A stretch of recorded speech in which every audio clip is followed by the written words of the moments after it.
A lot has been said about the realities of life in different languages and personal perspectives. The writer will probably do what seemed good to the eye, or pseudo impressions to draw the attention of the multitude. Maybe that is what he thinks. A patent opinion being the diction. The standardized is really difficult to accept, but the truth, not at all. Race is struggling, ignorance in peril, and what have you, order of the day. Honey has been drawn out the perforated jar since day one, slowly but inducing dryness and a weakened tie between its shelter and itself. Probably, things will be right if they are treated as beholder's artifacts. That is the impossible we are really talking about. But in fact, there may be a fact, the perfect one, the flawless and the much anticipated, to put you out of your misery and eat better with relish.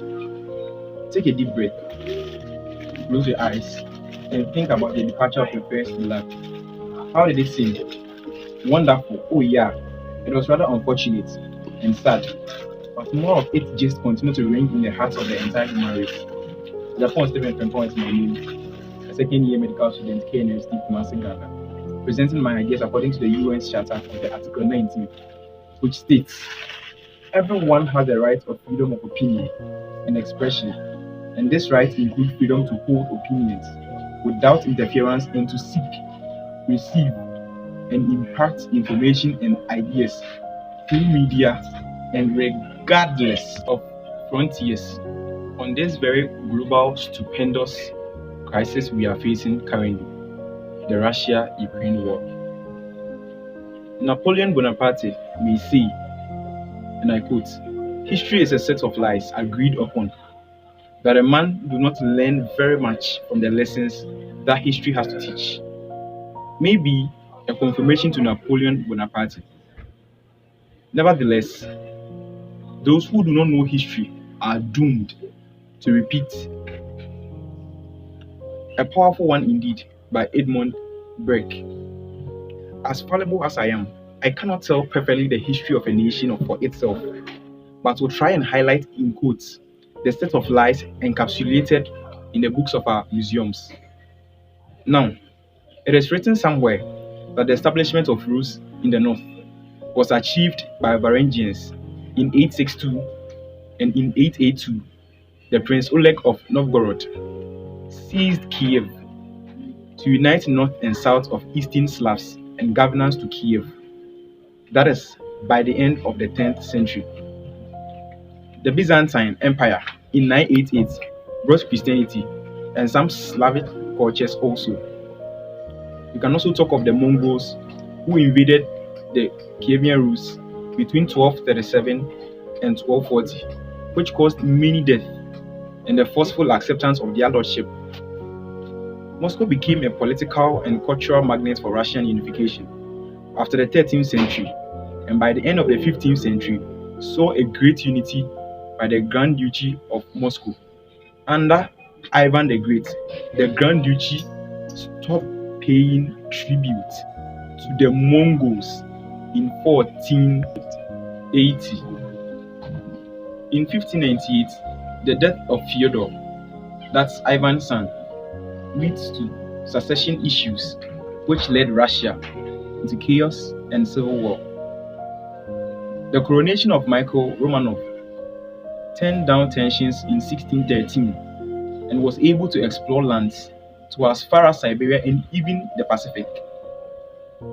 A revolt also set in between 1670 and 1671 by Cossack Stenka Razin, before when Peter the Great, actually Tsar Peter the Great, in 1721 renamed it as the Russian Empire, establishing St. Petersburg as the new capital.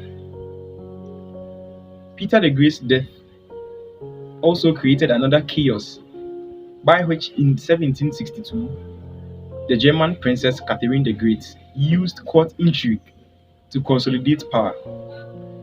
Catherine's grandson was also able to repel the Emperor Napoleon, which led Russia into the status of a global power, if not a great power indeed.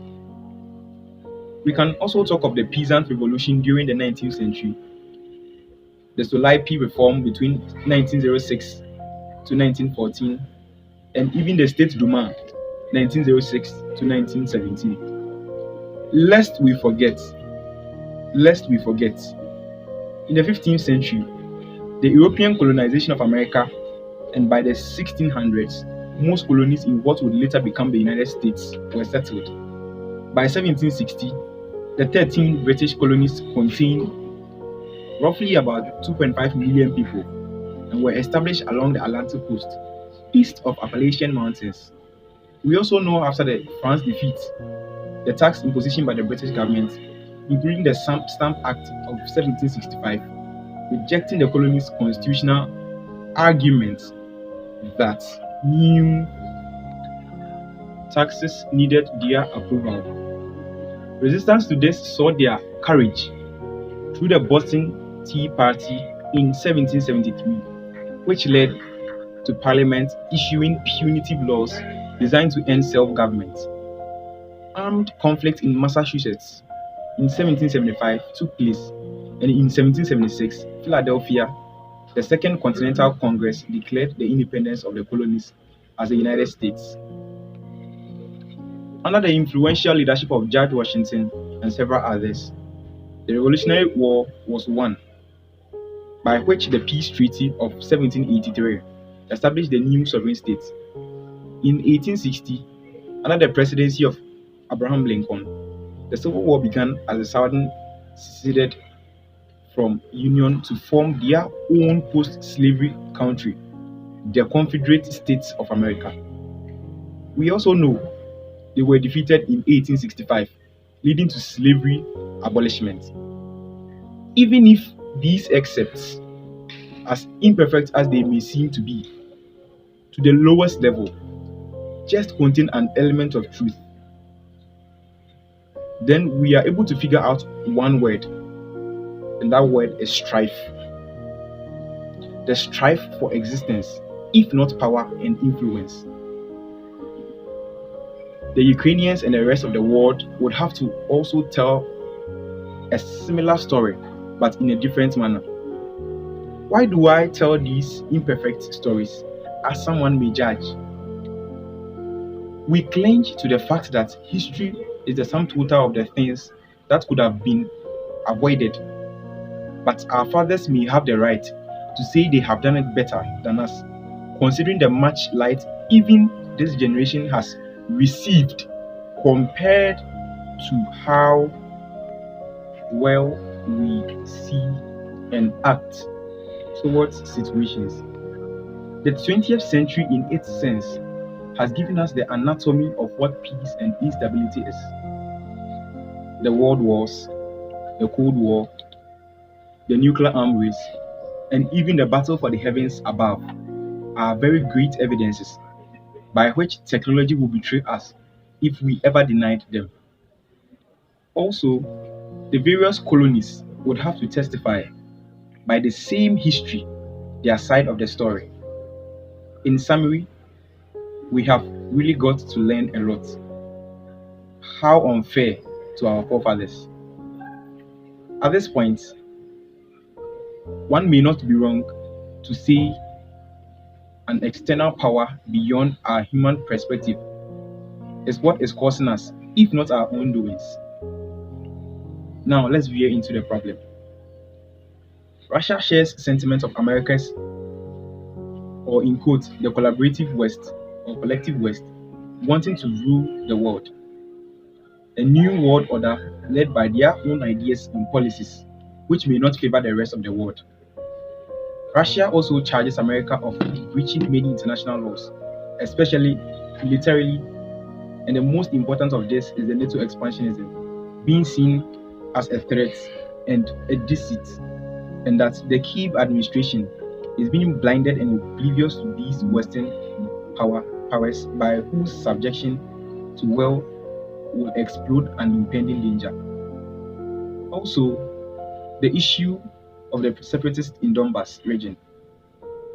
America also sympathizes with the notion, in quotes, leading the world through various organizations in promoting freedom and human rights, whilst abhorring brutalities and autocratism, hence ensuring sovereignty of everyone. and the totality is promoting democracy. Our world superpowers may not have said by their mouth, but their action depicts the fact that they are the righteous people enough to be committed to the entire world's security, in that their power alone can decide for the rest of us, in whose birth and trust the world will be clean without blemish. To take our fallible nature into consideration, all are right and wrong to some extent, and the truth is, we embrace rights and defend our wrongs. Not to even talk about our various failures in missions such as those in the Middle East, Afghanistan, and nature constantly reminding us of our negligences through climate change, deadly diseases knocking on our doors, and sleepless nights of thoughts due to terrorism. Missiles and ammunitions, jets and tanks have never solved the problem, and even if they did, at the expense of the lives of the ones we were protecting. When I was a child, I had always wanted to be a medic, just to save lives. And if this one suffice, I think my career will be fulfilled, even if I don't become one. President Biden, President Putin. and the rest of the world, please, let's not allow history to mock us and the old scars to haunt us. None had ever been the best except the Almighty. General Secretary Antonio Manuel de Oliveira Guterres, please do this. Please do this one more time. All world leaders and stakeholders, journalists and everyone, let's do this together.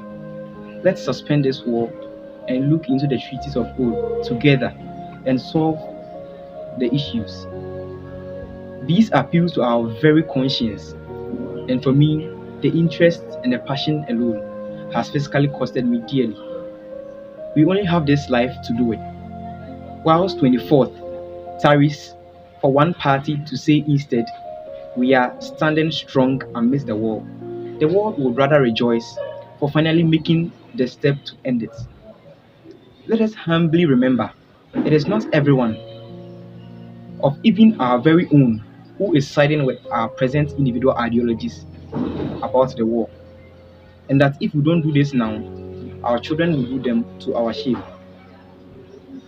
We have done some before, like the various breakthroughs of our scientists through corporations, the various peace treaties, even in arms control to some extent, and the many times and the efforts to combat, to relieve those under rubbles in terms of natural disasters, and many more.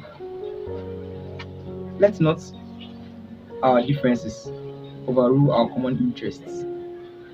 There is not individual truth, but the world's truth. May the Almighty God bless us even as we make efforts to give all humanity a true breathing space, because that's all what the people had always wanted. Thank you.